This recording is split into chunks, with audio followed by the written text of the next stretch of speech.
What's going on, Braves Nation? This is the first ever episode of Braves Game Day. I'm your host, Dhilan Minocha, and I'm joined by Kohnen and Nick Guinan.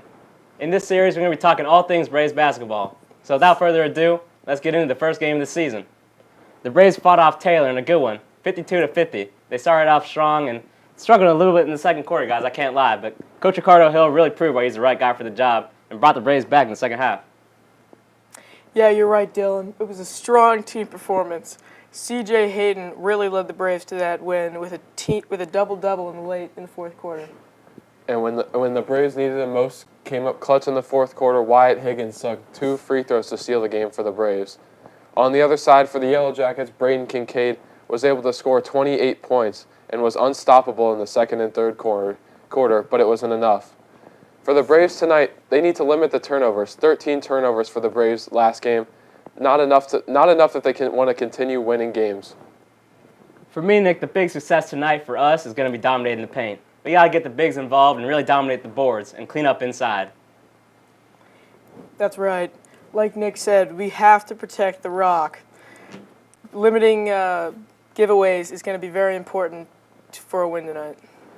And when it comes to contribution, it'll be interesting to see if the seniors are able to contribute more to this game.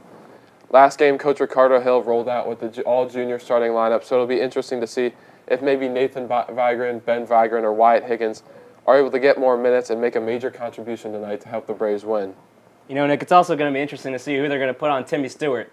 You know, he's lighting up the CHL with 19 points a game and 10 rebounds a game. Who's going to match up?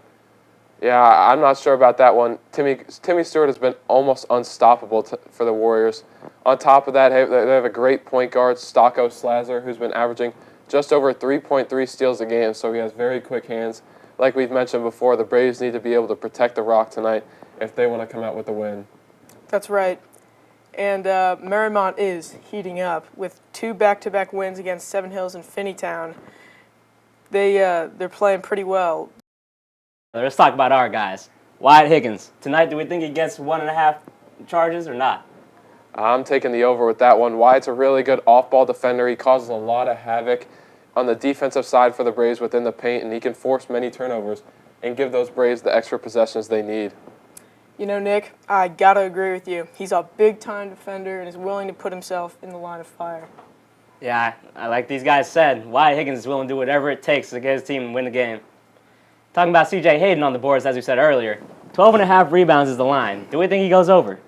The Braves do have a very big size advantage tonight, but I do not think he goes over. I think he goes under 12.5. You know, the Braves have a lot of other bigs like Nathan Vigran, Colton Smith, Alex Grace. They're all competing for boards on the offensive and defensive end. I do think the Braves will out-rebound the Marymount Warriors, but I'm not sure if C.J. Hayden will have the performance on the boards like he did last game. I'm going to have to disagree with you on that one, Nick. I think C.J. Hayden is really playing well, and it's only going to get better from here. I'm taking the over. All right, guys, and finally our point guard, John Pottigill. 4.5 assists is the line. Do we think he goes over? I think he does go over. John Pottigill went over last game, the first game of the season for the Braves. He's really the head of the beast and manages the game very well for the Braves. He's their point guard and a good playmaker, so I think he goes over. I agree with you on that one as well. John Pottigill is a big-time playmaker, and he's really able to make a lot of great passes. I think he goes over as well. I mean, John's a great guy. He can distribute the ball, find his teammates get open. So, with game predictions, what do we think, guys? Do we think Indian Hill gets it tonight? Yeah, tonight I got the Braves. I think the Braves are going to get hot early and keep it going throughout all quarters. You may see a couple runs from the Marymount Warriors, which is bound to happen with Timmy Stewart averaging almost 20 points a game.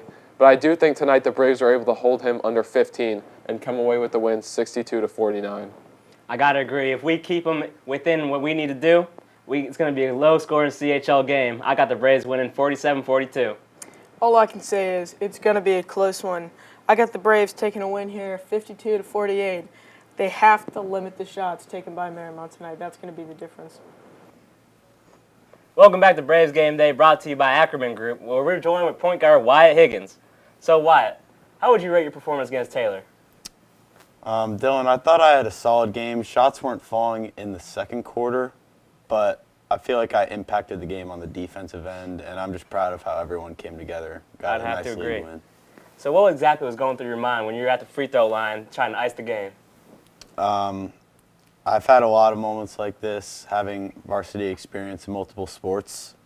So at that point, I wasn't really thinking too much about the implications of missing. I was just thinking about making those shots at the line. The greatest shooters don't even give a chance to miss.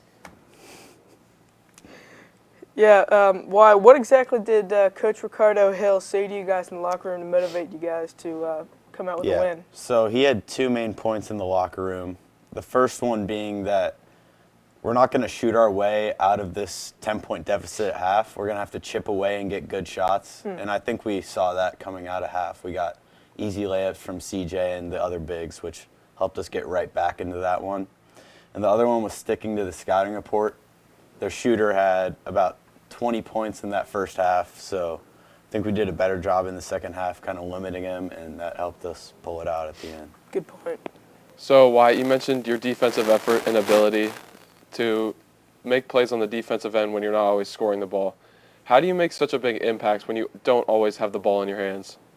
Yeah, on the defensive end, being in those gaps, not only does it allow you to take charges when they drive in, but when an offensive player sees you in that gap, it discourages them from going to the basket, so that stops a lot of easy drives. On the offensive end, like, Coach has us in a very well-organized system, so just trusting his spots really just makes good things happen. Yeah, so what do you think you guys need to improve on, you individually and you as a team, in order to come away with the win tonight?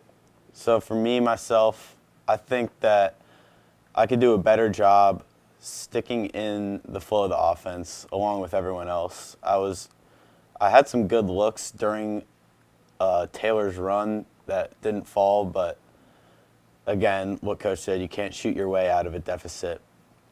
For our team, I think just we have those first game jitters out, but I think really coming together on the offensive end, executing each single possession like it's its own will really help us. That'll help us win this game tonight. Well, Wyatt, I'd like to thank you for joining us, and best of luck tonight against the Warriors. I think you guys are going to kill it. Appreciate it. Well, that's all we have for this week's episode. Thanks for tuning in, and we'll see you next time.